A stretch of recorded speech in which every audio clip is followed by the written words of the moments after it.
anything you say now could end up in the show. Do you still sing? Yeah, I do. Yeah, I built a in the shower? I sing in the shower. I still have a piano, so I still sing. I still write songs.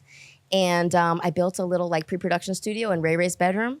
And I don't think that I knew I was doing it because he was off in college and I wanted to be close to him. It was kind of like, I want a pre-production studio. My kids are getting older. I want to get back to the thing that I really love, which is songwriting. And so, yeah, I still do it. Nice. Yeah. So, yeah. Welcome today. Not a bad spot. I hope we can, hope Chris can hear. And thank you. edit it out. Thanks for having me. Thank you for joining us. Thank you for inviting us to your lovely house. I'm so happy you came. Thanks for coming to me. I can be tricky that way sometimes. Yeah, no, we got friends here, so we stacked them up, and we'll knock out the day. But so Shannon Allen, yes, welcome to the David Noble Show. Thanks, David. Yeah, I never introduced anyone before. Usually we just start talking. You just flow right into it. Cold opening. Oh, cool. I think I've gone whole episodes without finding out what the other person even does. Who the other person is on the other side of the microphone. No and your audience is sitting at home like, so who the fuck is that David's talking There's only to? like 30 people in the audience. So I'm up to 4 fans though, and I don't know the 4th one. Okay. So it's like your mom, our friend Steph. No. Actually, I'm up to 5 because Steph's on the team. So yeah, okay. So you can't count her as a fan. One of the guys does these T-shirts, right? And so love this T-shirt. And his brother was the guy that went to the Biggie concert with Ray. And so that's 2 of them. There's that connection. Then there's a guy in Greenwich, and then who's the guy in Greenwich? You may know him, Gladstein. Okay. Yeah. So he's cool. he's the only one that. Those are the 3 people that regularly text me like what I said in the show. What? So that's okay, so they're super I'm up fans. to 3, and then we added another guy who's like a improv thing. So I got 4 fans. You got more fans. Cool. I don't know about that. Well, you had more fans. Yeah, maybe I did back then, way back when. What were you thinking about as a kid, like sitting in Connecticut, and like what were you thinking about? Like what were the dreams like? Okay. I'll be really honest with you. The only thing I was thinking about was music. Like that Michael Jackson. Like I am a insane Michael Jackson fan. First of all, I thought I was going to marry Michael Jackson. Really? I thought I was going to marry Michael Jackson. Michael Jackson for me was like everything. And by the way, I think I kind of did marry Michael Jackson.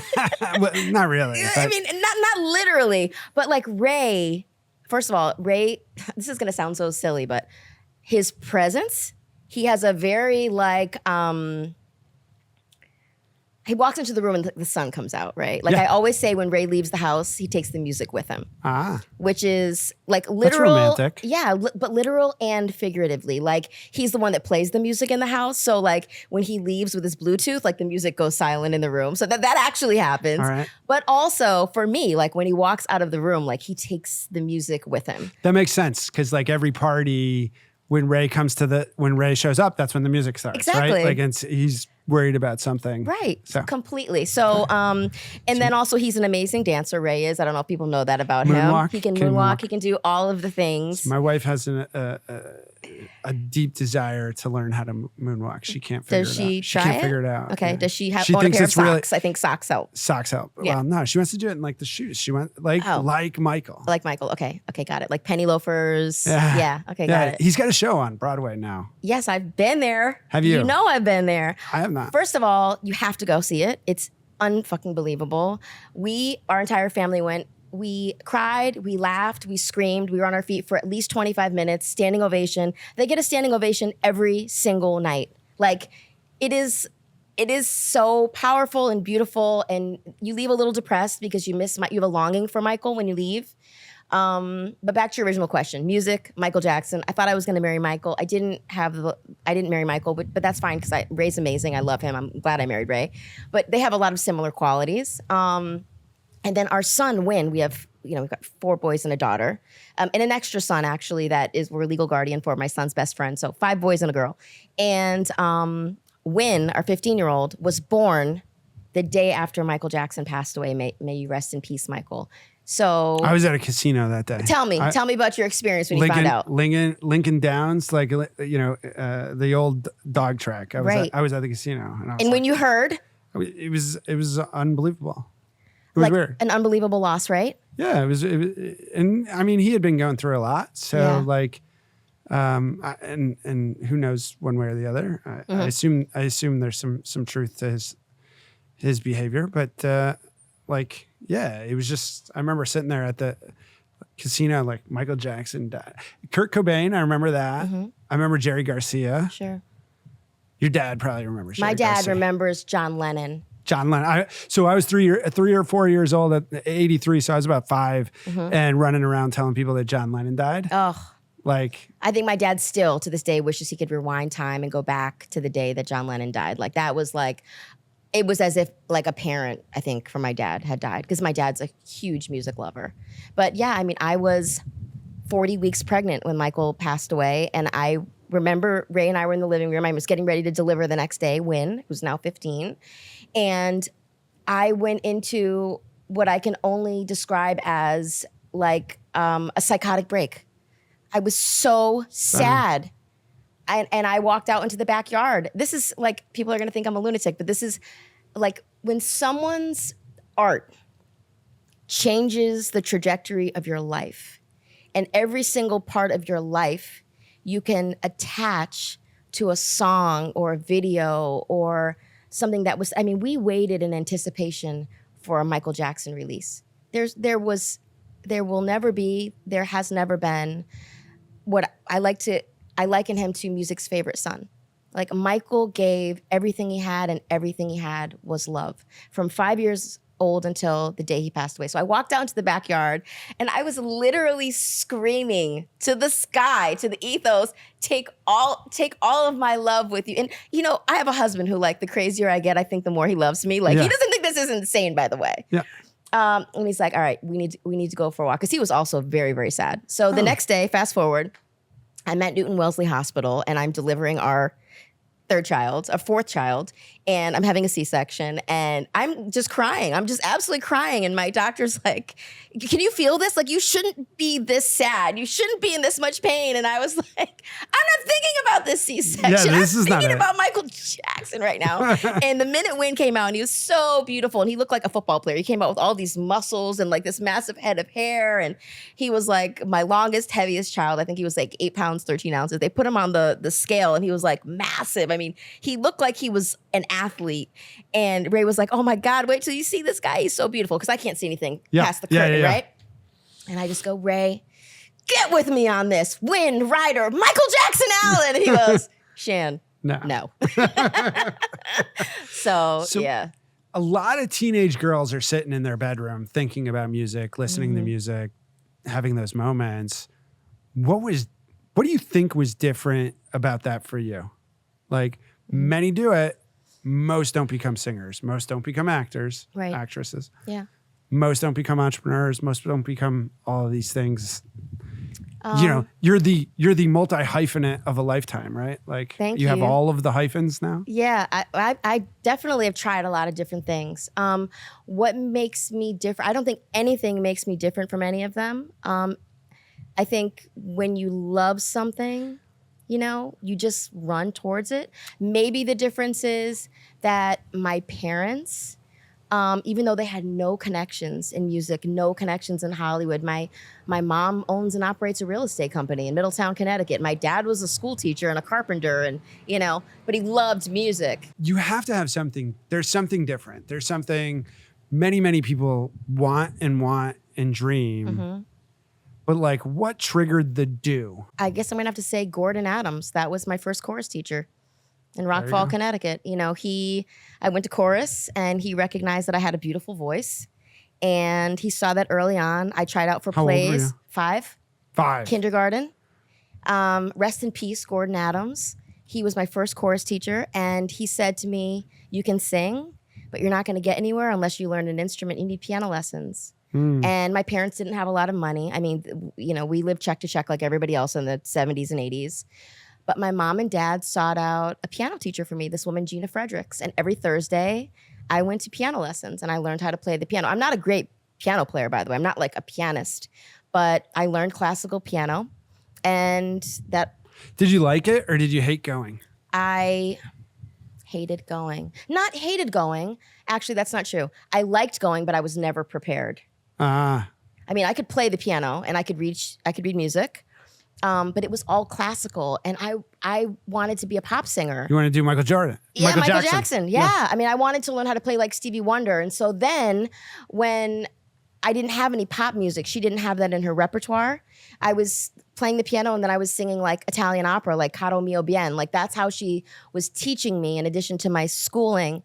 So then I kind of begged my mom to get me to a church choir, because we didn't have a church experience. My mom was raised Catholic. My dad was raised Protestant. His mother was Jewish. Like we were all over the place. Yeah, you are all over the place. All over the map. And so I was like, you know what? If I can't, Multi-ethnic. Yeah. Multi-religious. Multi-hyphenate. What don't you do? I don't have a jump shot. Yeah, you never. So did you play sports? Yeah, I played softball in high school. Yeah. Everybody that I meet, Big Red, all the people that were around you got growing up, like in the stands and stuff, they will say you were you weren't a UConn fan, but you were always you. Like you were active, you were dynamic, you were that person, and so it wasn't like you were dying for UConn. Yeah, I'd never gone to a UConn game. Yeah. But, Big Red knows me through my dad, because he and my dad had seats together in the stands. That's it. Everyone around your dad. Everybody around my dad. I know all those people now. Yeah, all those guys. And they all know you. They all know me. And they think like, wow, she was somebody at 8, 10, 14, whatever. Sure. And like they talk about it. Yeah, but I never went to a single UConn game. I mean, and I was a singer. And I played softball, and then I went to Northeastern University. I was a music industry major, and that's when I met the girls from my group, and we, went on to Atlantic Records and Motown Records and all that stuff. I was a Northeastern Husky, so I was all, like you. But I never went to a single game. So when I met Ray, right, in 1996, the night before he was drafted, which was also the night before my first single was in stores, I came home that night, and I called my dad. And I said, Dad, it was like 2:30 in the morning. So we met at this restaurant called the All-Star Cafe, which is in downtown, Manhattan, Times Square. It doesn't exist anymore. We were out celebrating. You gotta be as old as us. Exactly. It doesn't exist anymore. So we're aging ourselves, but who cares? And Ray was there with his whole family. He was getting ready to be drafted. And I was there with the girls in my group and like our record label president and our choreographer, Lorianne Gibson, and our A&R and all these people. And every time I turned around, I could see Ray. He was like this tall drink of water, just like a cat drinking a soda, like staring at me. I was just like, who is this guy? He's like following me around in here. It's weird. But I had this intense feeling like if I don't speak to him, I'm probably going to regret it for the rest of my life. So I walked by him and he grabbed my hand and we introduced each other and whatever. And so he asked me where I was from and I was like, I live in New York. You follow serendipity though. Yes, of course. Yeah. Not of course. A lot of people don't. Really? Yeah, for sure. So people, you're saying people. You believe things happen for a reason. 100%. And you follow It's written. It's all written. Yeah. Right. Yeah, I do. And I pay Is that attention always to the been the signs. case? Yes. Even when you were thinking about marrying Michael Jackson? If Michael had come along first, game over, baby. It's not an unrealistic thing. So when you saw the girls, when you met the girls. Yeah. Was it a similar thing, or what was the experience like of creating the group? The group? Yeah. So there was a girl in one of my classes at Northeastern who knew that I was a singer. We talked about music a lot, and she knew a couple of girls that wanted to start a group. And my really good friend, who also went to Northeastern, was a singer from Jersey City, and so we had been singing together for fun. And then when we met these other girls from the group, it just like naturally happened, and like we just had this connection. And so, yeah, it was very serendipitous. You knew this was the path to follow. Yeah, it just clicked. Did it sound nice? Like the first time? Well, no, I mean, do you remember like when you guys first started the saying? First time. No, I don't. But I remember hours and hours of Can you imagine the inflection point that is in your life? Like that first moment that you guys sort of said, let's do this. And like, you have to start singing. Like you have to do. You've got to do it. You can't just, people always say like, well, I have these dreams, right? Everybody has dreams. But the people that do stuff actually execute. Like you've got to get your hands fucking dirty. Like even right now, like what you're doing, you've got dreams, you've got a ton of ideas. Like you're constantly brainstorming and ideating and trying to put pieces to the puzzle together, but you also show up and do. Like the universe is not gonna get you there unless you get out of your house and it's going to meet you halfway, but you've got to be willing to get in there and do it. So there's an interesting point where I asked Adama Sanogo his last year at UConn, I said, did you ever dream of this? And his point growing up in Mali was you could never dream of this. It wasn't something that they had the privilege of doing. Wow. Like, but it still happened for him. Because he so did how it. does he explain that? He explains, I mean, he's fantastic. He explains it as his dad made him do it. His dad I mean, made him do basically, it. at the end of the day, he had an inflection where a man gave him $30 to buy basketball shoes. Yep. He didn't want to buy them. He wanted to keep the $30. Yep. Like, that's a lot For of his money. family. That's a lot of money for Yeah, a kid in yeah. Mali. And he played soccer. And his dad said, no, you either give it back to him or go buy sneakers. And he went and bought sneakers. 9 months later, national basketball team in Mali. 9 months later. Yeah, Like, that's the I crazy think part. I think he was really tall. Yeah. Like That yeah. helps. So, okay, I have a similar story. In 2018, Ray was inducted into the Basketball Hall of Fame. I've heard that. Yeah. That's the rumor. It's not a rumor. It happened. And so obviously I know a lot about Ray because I've spent almost 30 years of my life with him. But I had a moment where I heard a story for the first time, which is hard to do when you've been around someone Those are for cool. that long, Yeah. right? Yeah, So we find out that he's on the first ballot, and we spend like a year wondering, is he going to get it? Is he not going to get it? Whatever. It just so happened, and again, it's written that year was the same year that he released his New York Memoir. Times bestselling memoir. Okay. So all of this is happening in the same week.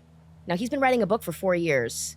His name went into the ballot, whatever, all that stuff happens. And it all coincides on this same week of like book tour, made it into first ballot, he's going to get accepted, etc. So we go to San Antonio for the Final Four, which UConn was Which is a an part of. epic set of stories around that Yes. Final Four. I'm sure there's many. There's some I'm not allowed to even hear. Okay. I don't have any of those. Yeah, you were. I don't have Yeah, any of those. I suspect. So we go to San Antonio as a family, and they're going to make the announcement that he made it, and he's going to be with all the people that are going to be inducted, right? And we go out to dinner afterwards, and it's just us. It's just our little family, and we're on the Riverwalk, and we're like at a regular restaurant. Who knows? We just found it, stumbled upon it. And we're sitting down, and Ray says a small like prayer over the meal. And he says, I can't believe it. All of my dreams came true. And we all started crying at the table. My boys, Tierra, we just start sobbing. And I said, did you ever dream of the Hall of Fame? And he said, never. I didn't even dream that I could make it to the NBA. And he was like, I just loved basketball. And he was like, but I'm sitting here now, and I just realized all of my dreams came true. And I just remember thinking to myself, how many people get to say that in life? Not many.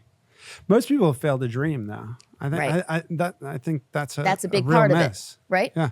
That's a big part of it. And so, you're sitting there, and and having heard different stories from him, his journey is remarkable. I think your journey is also as remarkable because you did dream, you put yourself out there, you start running through these exercises, you end up acting. Yep. Mm-hmm. Like, why do you keep doing all like now you're an entrepreneur, now you're this, you're on boards. Why do you keep doing? Like, don't have to. Right? I mean, God's so good. God is so good to me. Why do you keep doing Why do I keep doing it? Because I want to, because I can. And I feel like, David, there's so much about this. We say a lot of times, like in the community, like I'm my ancestors' wildest dreams, right? I think about like my mom is 75 years old and still goes to work every day. She owns and operates a real estate company. Her mom had to work. Her mom had to work. My grandmother lost her mother when she was 5 years old to a house fire. She went to work and cleaned people's houses for 25 cents a week. She went to school every other day because she and her sister had to trade off one dress and a pair of clean underwear.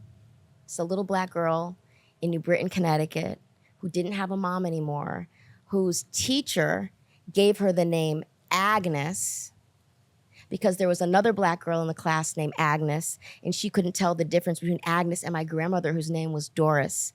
My grandmother lived her whole life with the nickname Aggie. Because it was easy. because her mother was dead and she didn't have anybody to advocate for her and she didn't have any adults anymore and she just accepted it. And there's a lot of stories like that in the Black community. And I think for me, I feel like not survivor's remorse, but I have so much to accomplish and I owe it to my mom and my aunts and my grandmother and my great-grandmother and all the Black women that came before me that didn't have the luxury and the privilege to do what they want to do. They did what they had to do to survive and to provide for their kids. And so I feel very blessed and fortunate to be in a position where I can try things. And I can't say, okay, I want to be a singer and a songwriter. Boom, let's do it. Let's see how far we can take this shit. Right. I want to be in TV and film. I fucking love movies. I love characters. I love stories. And so I spent, my whole youth in New York City auditioning for TV and film and doing that stuff. Yeah. Being in a movie that won the Grand Jury Award, being in a show that was nominated for an Emmy.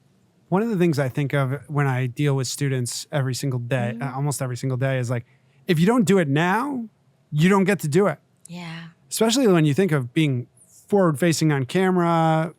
Like, if you're not auditioning at 19, 20, like, youth and beauty is an expiring asset. It disappears, right? Like and then, like now they make the cameras, like these are not fancy cameras, right? And they're like, they can see every cup of coffee I've ever drank on my teeth, right? And so, you think like, this is your opportunity. I think as a teacher today, that's something that I'm extremely frustrated with.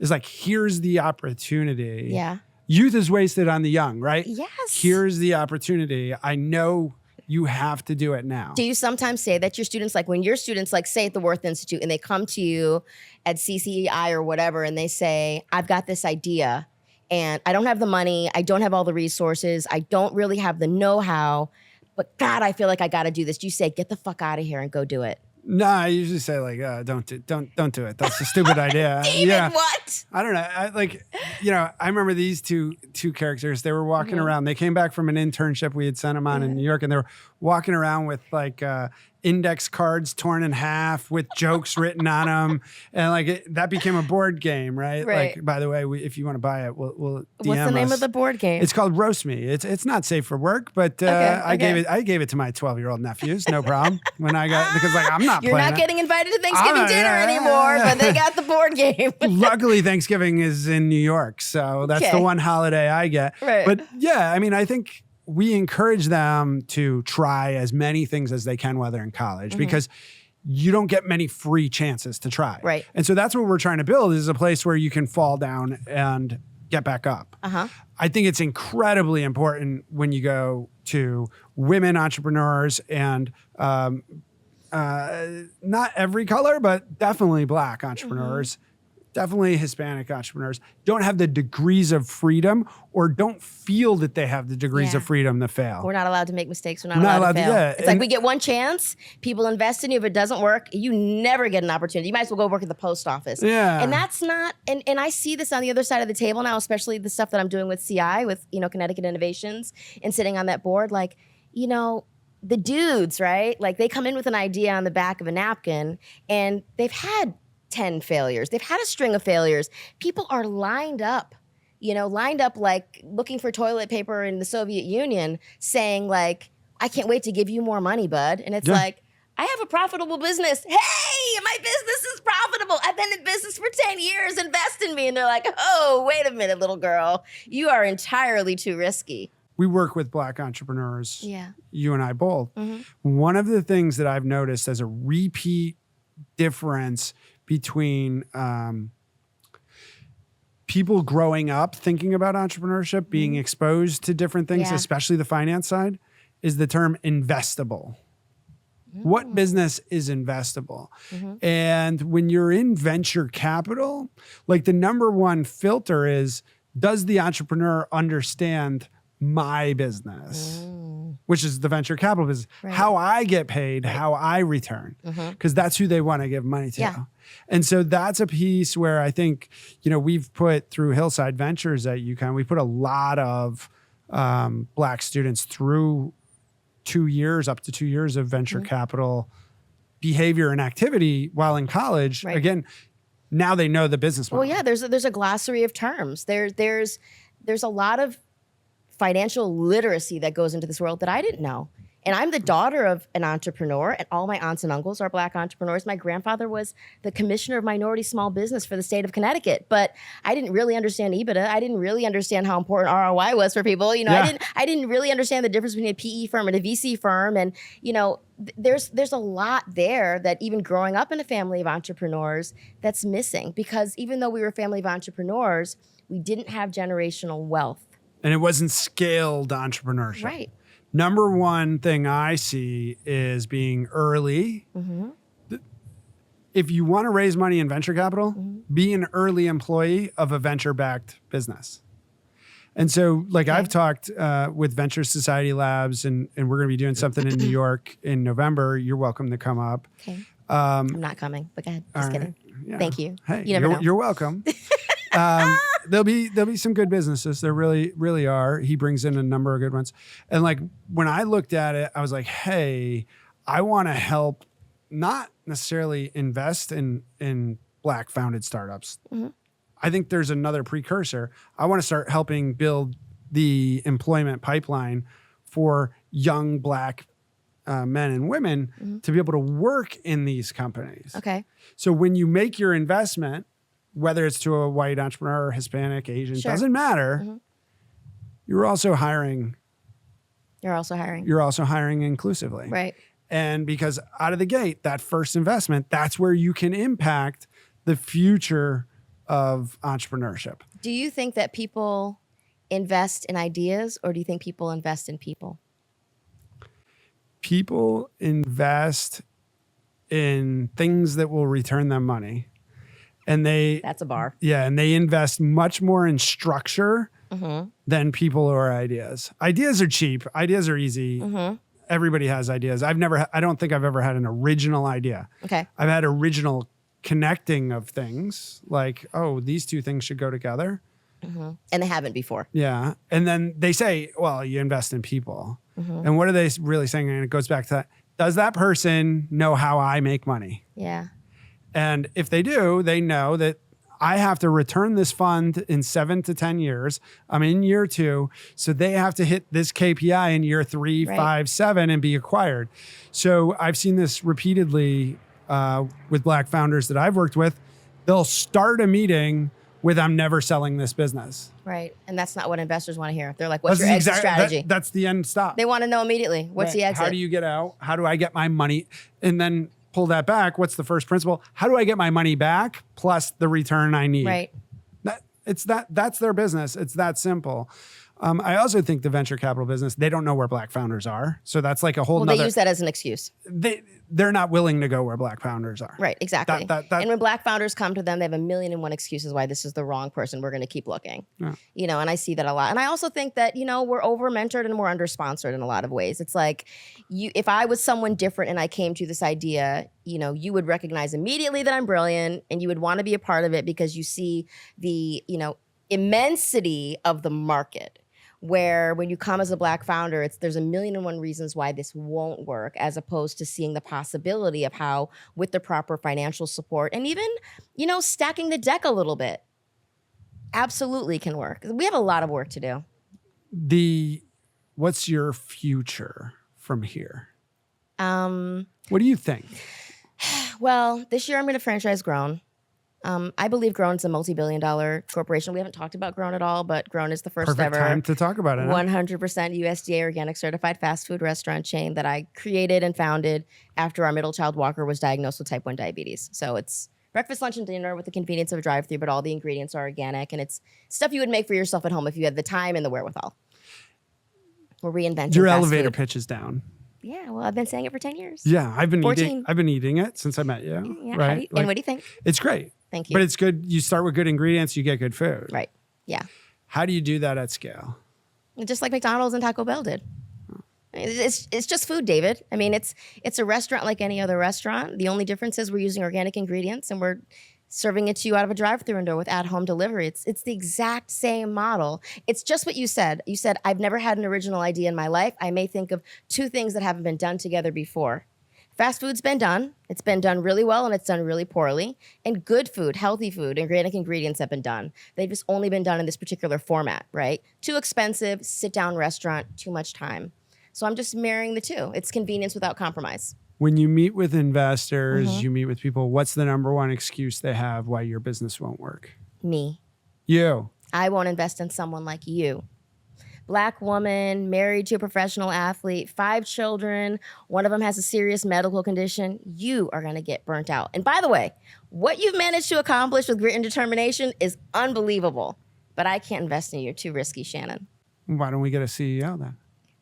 Well, then what happens? Then we don't have enough black female CEOs in the business. That's already a problem. Whoa. I didn't say we couldn't get a black female CEO. Oh, okay. You mean someone other than me? Yeah, we could get another one. I have no ego in this. I just believe that grown needs to be everywhere. When you do this alone long enough, you start to think about this African proverb, right? If you want to go fast, go alone. If you want to go far, go together. At this point, I am so ready for collaboration. When people say they want to collaborate with me, I'm like, let's do it. So you are the risk factor. Yes. Not the supply chain? No, you can get organic everywhere. You can get organic at Stop and Shop, Publix, with UNFI, with KeHE Foods. Costco Is it really the organic? number one. Yeah, Costco's the number one seller of organic on the planet. When we start to draw up Grown, where did it come from? Where did you think of this? Like, how did it, I know you talk about Walker's type 1 diabetes, but like, how did you suddenly move from, I'm going to take care of Walker to I'm going to take care of people? Desperation. I mean, so, people always say that necessity is the mother of invention. Yeah. I think mother is the necessity of invention, at least for my story. Yeah. Walker was newly diagnosed with type 1. He was 2 years old. I was in my car on the way to Whole Foods to buy stuff to make dinner.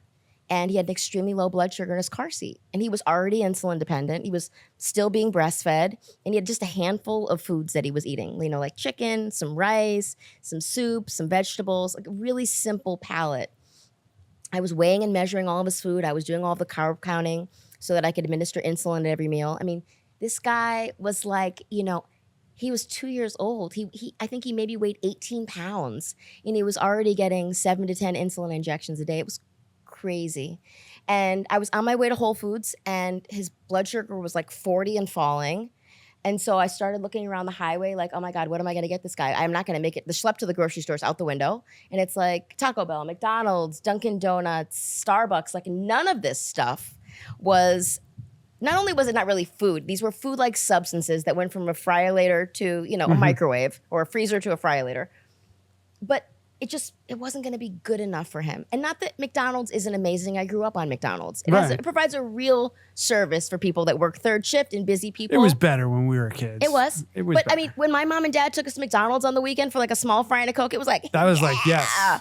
We would have birthday parties at McDonald's. Oh, for sure. Right? I absolutely. I had almost all of my birthday parties at Still McDonald's. love a fish fillet with extra tartar sauce. When they came out with the bubble, the ball crawl thing, that was like the playground at the Army. That was it. Totally, but not for an insulin dependent baby. Get it. And so it's just not good. It's not as good anymore. Right. And I just, in that moment, it was like, what am I going to do for my guy? Like I'm failing him. And so I just drove like a bat out of hell to this little restaurant in Wellesley, Mass called The Cottage. I knew the chef there.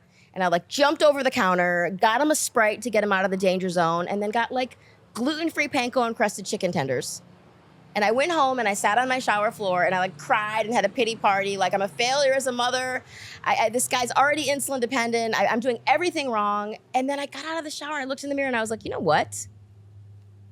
No one is coming to save you. And if this is a problem for you, this is just a problem, period. Somebody needs to have the big enough balls to reinvent fast food. Busy people want better. And so I called Ray, and I think he was on a 21-day road trip or something. I dropped him off in February, I saw him in March. Yeah. And I was like, I think I'm gonna reinvent fast food. And he was like, do it. That was the moment that Grown was born.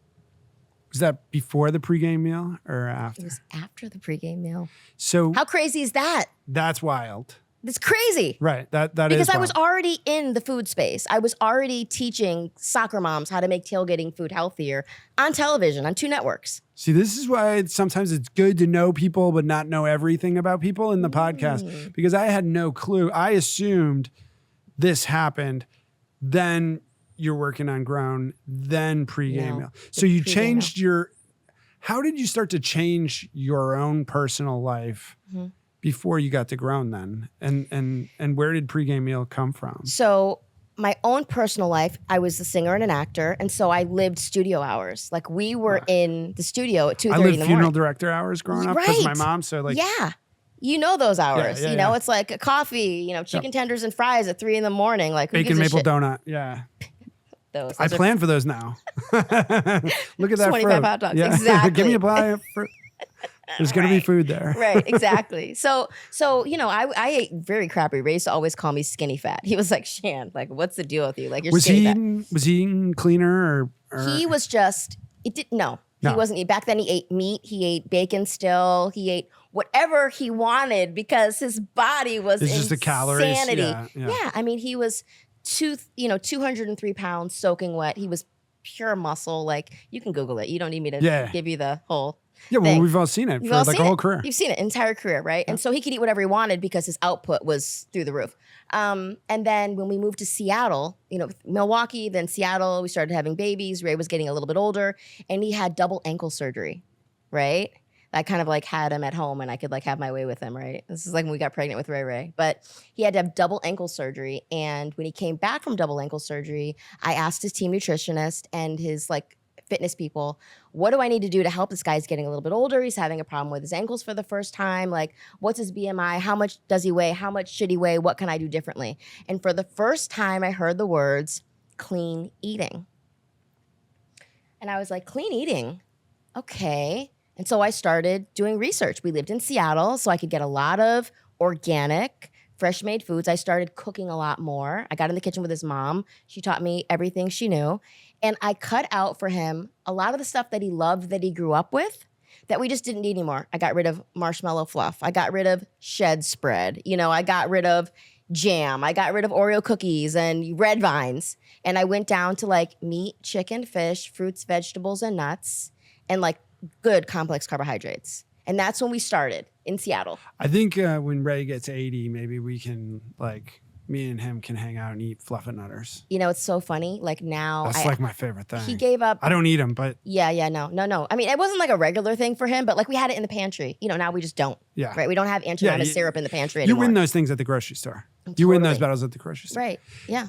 So I started then. How deep did you get into not just the physical, but the mental componentry of that food? Food is medicine. Paradigm? Food, yeah. I mean, I personally believe it's mental health. I got deep. And you know what? I really went back to my roots. I started thinking about food, and it was like, wait a minute. This is how I grew up eating. My dad made dinner every night. He grew a garden in Connecticut, in Rockfall, Connecticut. His garden was so prolific that he would grow garbage bags, black, hefty garbage bags filled with tomatoes.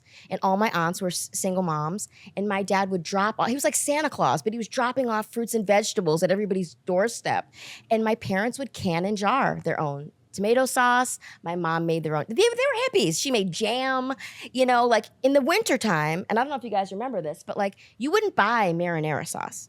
If my dad was going to make bolognese, he would say, Shan, go into the basement and get me a jar of tomatoes, because they had canned and stocked in ball jars. So I started, all these childhood memories came back, and I'm like, wait a minute, this is how I'm supposed to be eating. My grandparents were farmers. Yeah. Ray's mom grew up on a farm. She grew up picking cotton in Blytheville, Arkansas. Yeah. Like she grew up on farm fresh foods that she grew with her own hands. And so that's how I started cooking. We share a mutual friend in Kalena Green.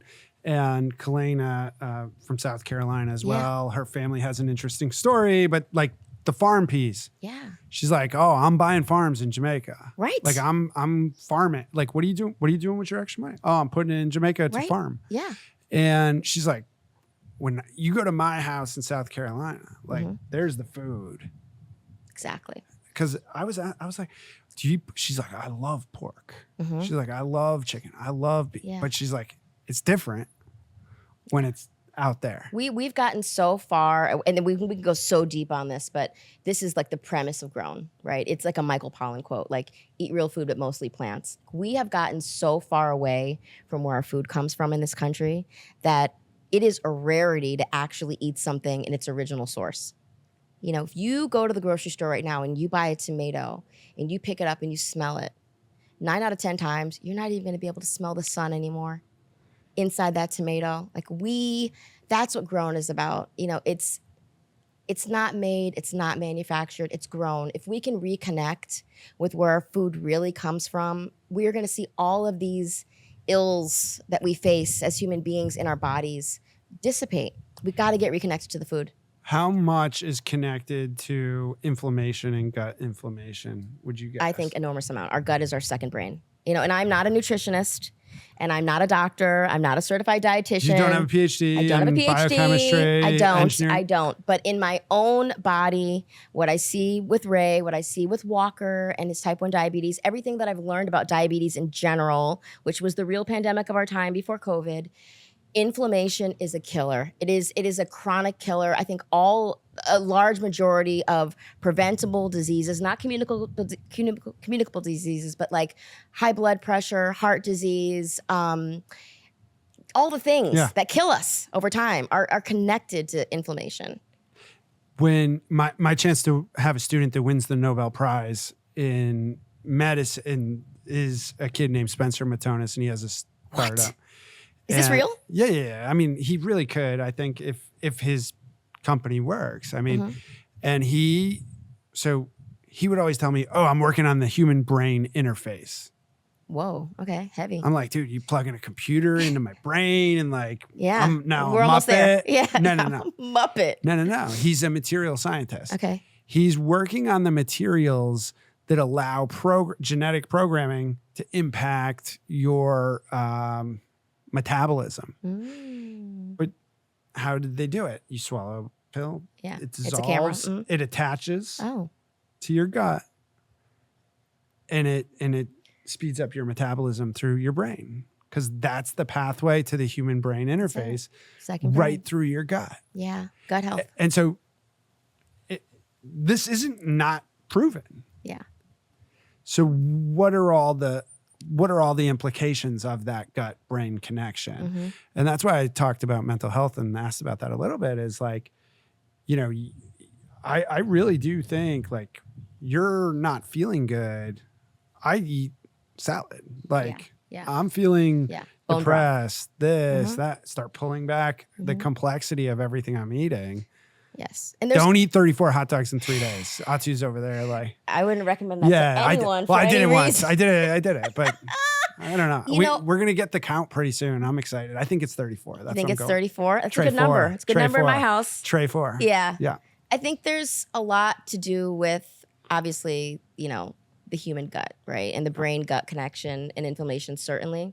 But there's another part of food outside of ingredients, organic, you know, single ingredient foods and food preparation and soil health and regenerative soil and all of the things that we're obsessed about in the food world, or people that care about it are. And I think that that's like your culture, your food, your cultural food experience. Like, my family's Cape Verdean on my mom's side. And so you said mental health, if I'm feeling a little off, I find myself going in the kitchen and making kale soup, right? Portuguese stew. It's like onions, garlic, dark red kidney beans, organic kale, linguiça sausage with half a cup of organic long grain white rice. Like, culture. Yeah, I'm hungry. Right? You go to your ancestral I'm ready to head DNA. to Middletown. I'm ready to head down to Middletown. We could do this downstairs in the kitchen right now. Like, you know, there is the part where it's like, are you eating single ingredient foods? Are you preparing as many of the foods that you can possibly? Are you paying attention to what you're putting in your body? But then additionally, when you're feeling off, are you also listening to what your soul says about food? You said when you're not feeling well, you have a salad. When I'm not feeling well, I go to like canja, which is like a chicken and rice soup. Mm-hmm. You know, a lot of like Italians may have like Italian wedding soup or pastina. Like, there's this cultural connection to food also. Yeah, for sure.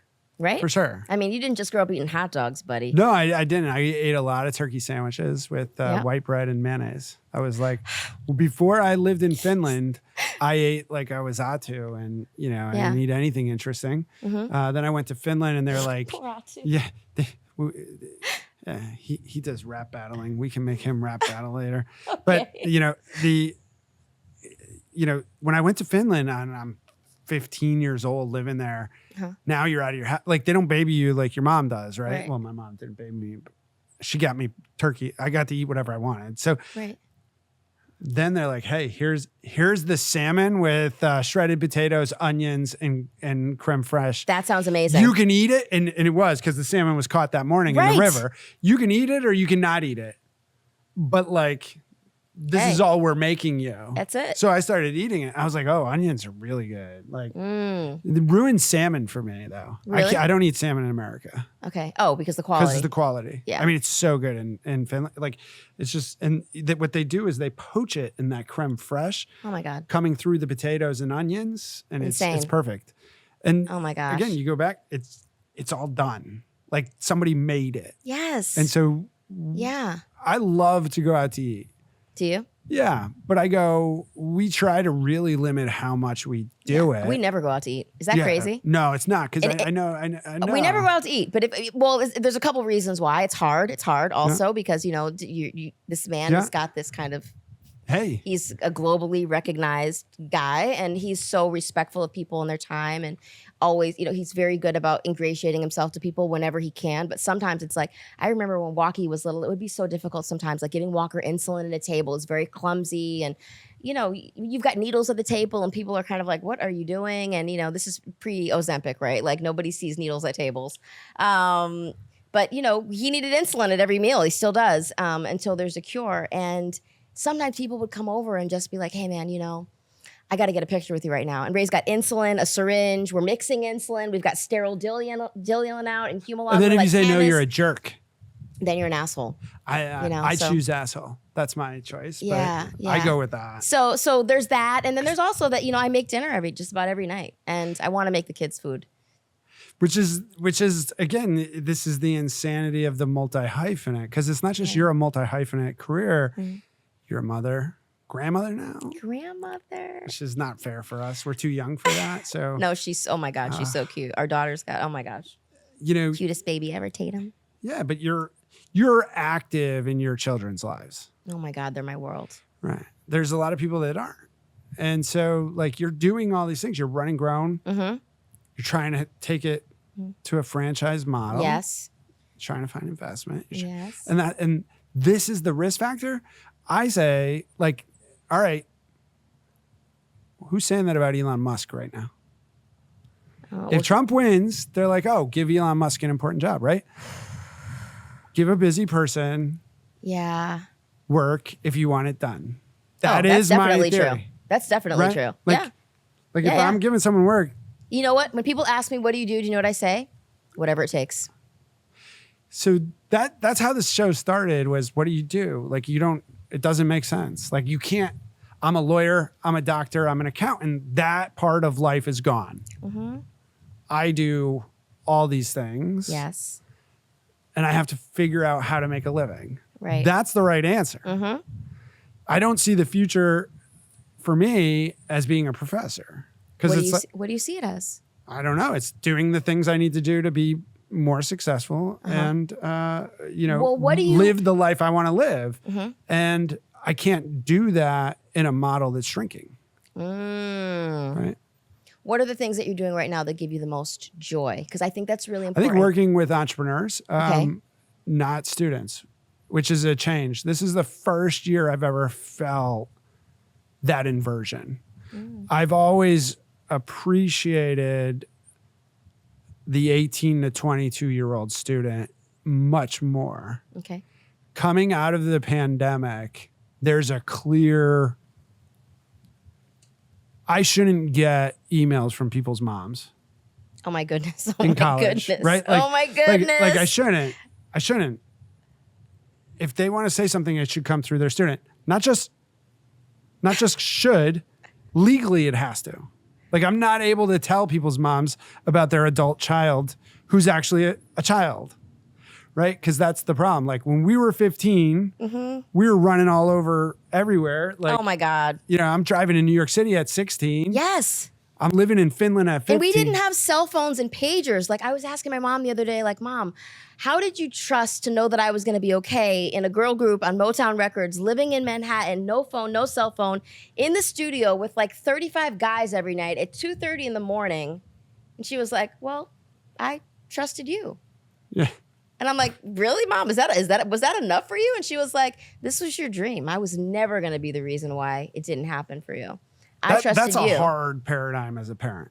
It's the same as an entrepreneur. It's wild, but she's an entrepreneur, so she got it. But you know what's crazy? I read something the other day, and I don't know if you saw this, about like the 5 craziest things that are happening now when young people are coming to job interviews. And it's like being inappropriately dressed, using inappropriate language, being late, not being prepared, and bing, bing, bing, showing up with your parents. That's not real. 52% of the time, your parents are with you on a job interview? What? We were at Northeastern at roughly the same time. Yeah. It was kind of wild. Yeah. Northeastern was crazy. Like it was like we did stupid shit. Yeah. Northeastern was When crazy. Ray's at UConn, yeah. that place was bonkers. Oh my God. I can't even imagine. I talked to the cops and they're like, we don't have an alcohol problem on campus anymore. You know?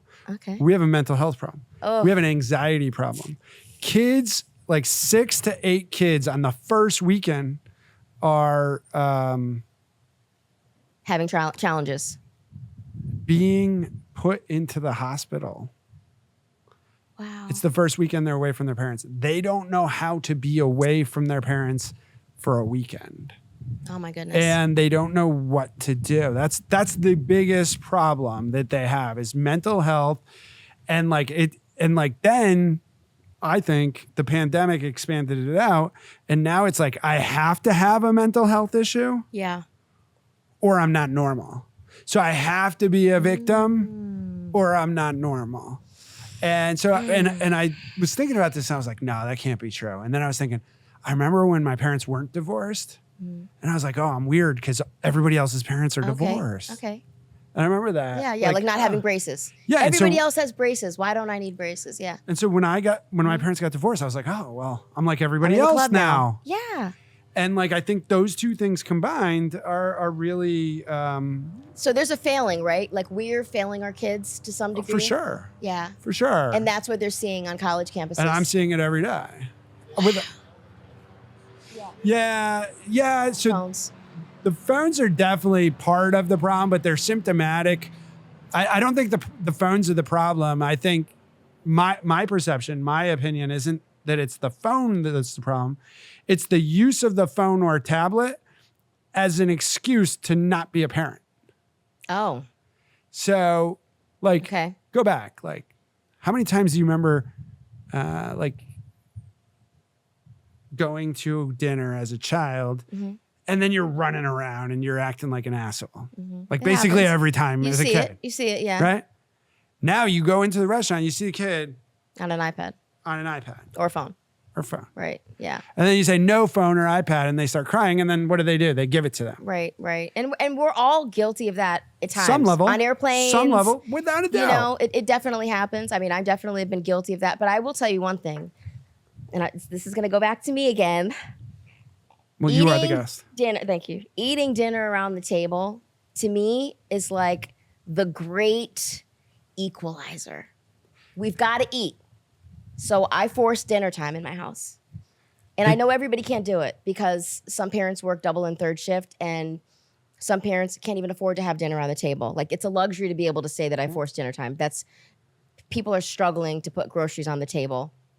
When my nephews and nieces were first born and young, Thursday night was dinner time at my parents' house. Yeah. Every Thursday. Sure. You were expected to be there. Okay. And you could talk to them about what's going on in their day. You come in and get food and you make them talk. You make them take their hat off and there's no phones at the table. No phones, none of this. And then when they're done eating, they go play together. Right. Because they're cousins. Right. Or play a game or whatever. Whatever it is. Yeah. Yeah. And like that piece is lost on a lot of places. Yeah. And so I think, I mean, I see it. My mom worked through dinner time because she ran a real estate company and people wanted to look at houses and walk land and negotiate contracts when their workday was done. Mm. So from 5:30 until 8:30, my mom was still working. My dad was a school teacher. Yeah. He was home. So he was helping us with our homework. Where? At the kitchen table. Where do my kids do their homework? At the kitchen table. Because it was how I was raised, you know? A funeral business, 360. We'd come home from vacation. We'd come home from any dinner. We'd come home from it's time to work, Christmas, And so Easter. you'd be working in the funeral home as well. From 13, I started mowing the lawn. 14, 15, I started picking up human remains. Wow. By 16, I was certainly working like in a suit funerals. So when I went to college in Boston, I walked over to Waterman and I was like, hey, you went to school with my mother. I have a suit. I'm your new apprentice. And they're like, oh, yeah, sure. So I worked, when I was at Northeastern, I would work third shift. And this is why, this is my whole thing on this anxiety stuff. Like, quit being a bitch. Like, I worked from 6 p.m. Thursday, Friday, Saturday, and Thursday in that rotation. 4 nights, 6 p.m. to 6 a.m. during college. Finished a 5-year program at Northeastern in 3 years. Wow. Like, come on, don't tell me you're too busy. Yeah, but you're an overachiever, though. Yeah, but That's crazy. Don't tell me you're too busy. So you finished work at 6, then you went to an 8 o'clock class? 8 o'clock class. That's the best part. Did you ever have Rob Block, the English teacher? No, I didn't take English. I didn't have to take English there. What? How? So, because I was in Finland in high school, so I had to take college classes. Okay. That's how I got out. Oh, that's so cool. early. All right, awesome. But I did not. I took political science. Okay. We were going to test my mom this morning. I was like, let's call up my mom and see if she knows what I majored in college. Did she know? She didn't answer. She put me to voicemail. Yeah, so I know where I stand. Oh my God, David, this is such a sad story. No. My mom's been great and given everything, right? Yeah. So everything we have is due to that. But you worked 13. You worked. Yeah.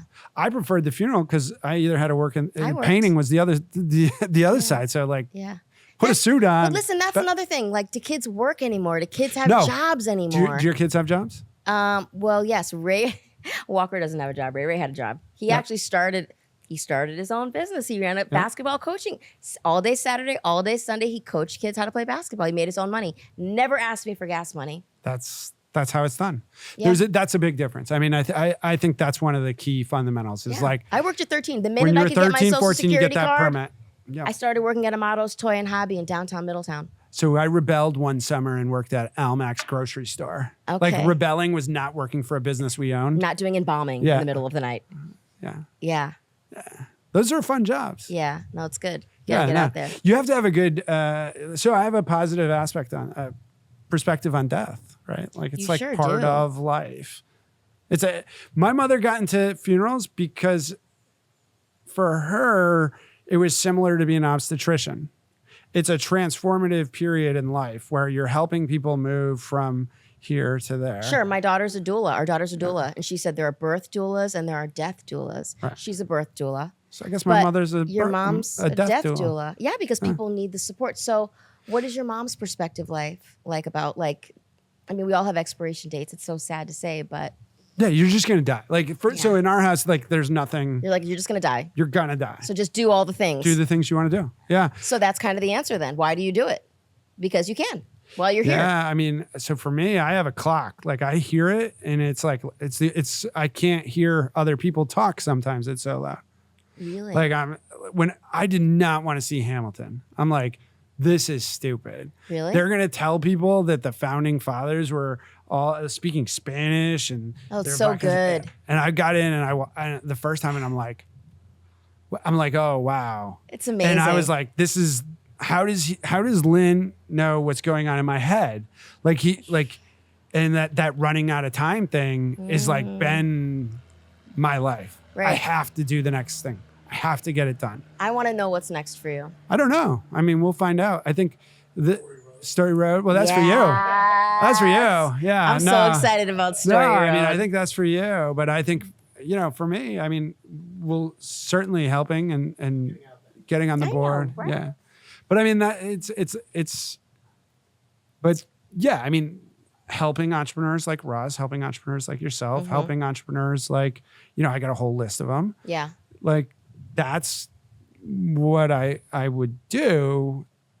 And I do it for free half the time. Right. Yeah, So me too. Me too. So Don't you think there's part of this, and I think about this a lot, that like no one really knows what they're doing? Russ, do you agree?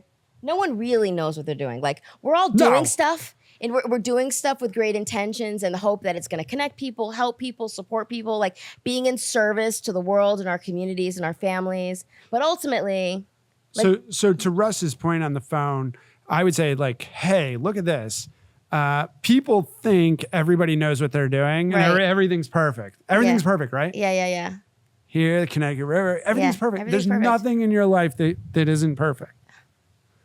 That's other people's perspectives. That's their perception. And then we build that perspective and try to sell it vis-a-vis Instagram. And that's horseshit. Right. Because every one of us has challenges. And not just that, it's probably a shit show under the hood. Sure. Yeah. Like, yeah, of course. Yeah, I know. Yeah, you don't learn anything. Ray always says you don't learn anything from winning. Always. Like he always says that you don't learn anything from winning.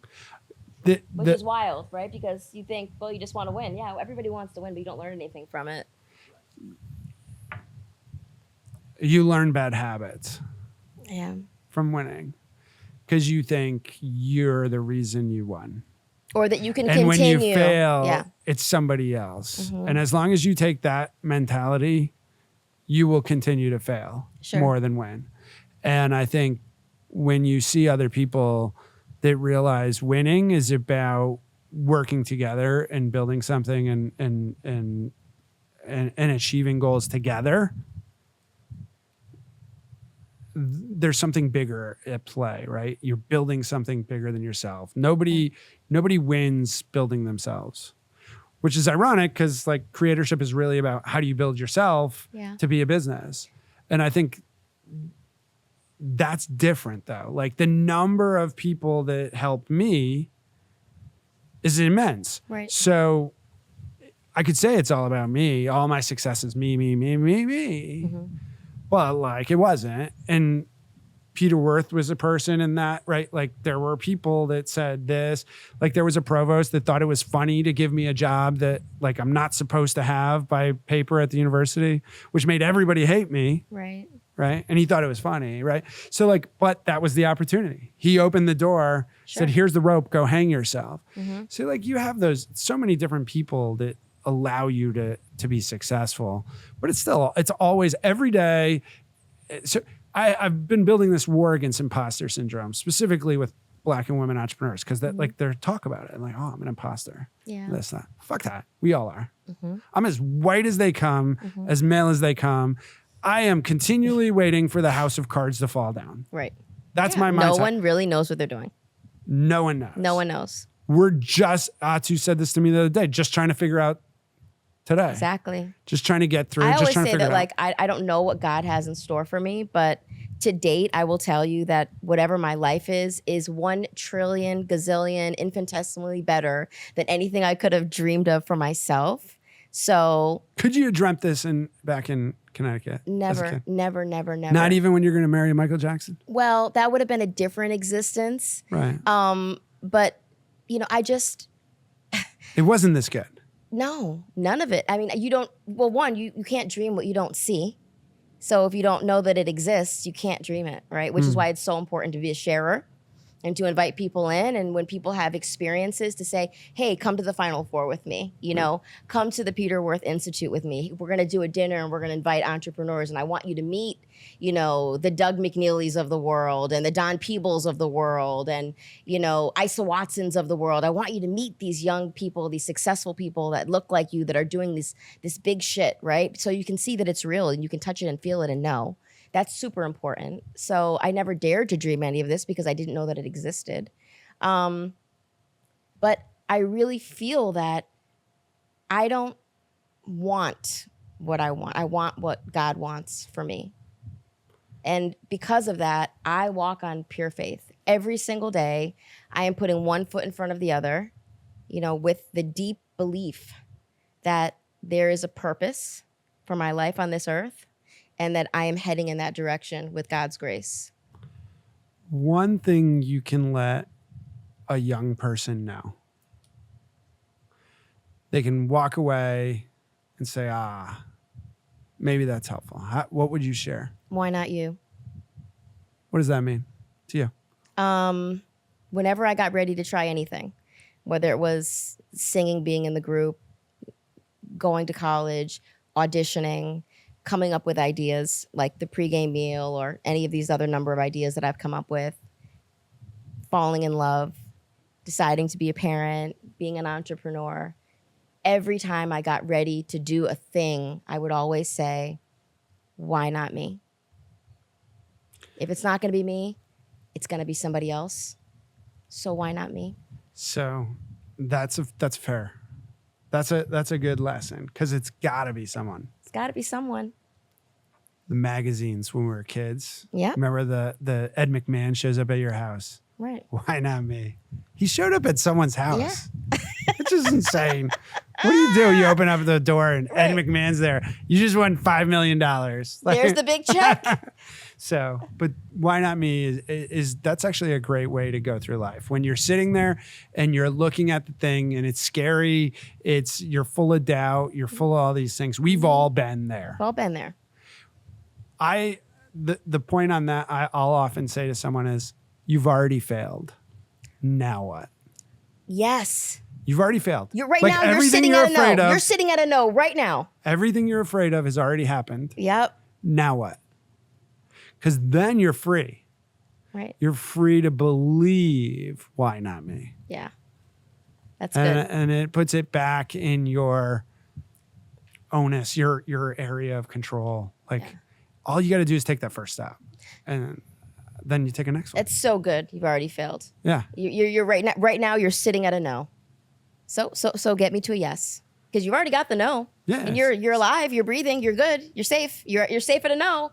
Wow. But how great would it be if you got to a yes? First entrepreneurship class, I shared some advice.